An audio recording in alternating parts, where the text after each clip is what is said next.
त अङ्कल सकिएको छैन के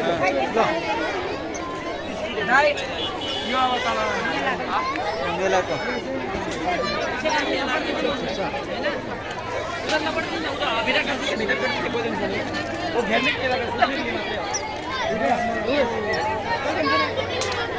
आजको चाहिँ मेला राजा यता यो 2 सालपछि आएको पुराउन पाइएन उता हाम्रो गाउँको सबै आएको त उता दाजुहरूको अङ्कलहरू गाउँमा चोरी हुने सामान कहाँ जानुभयो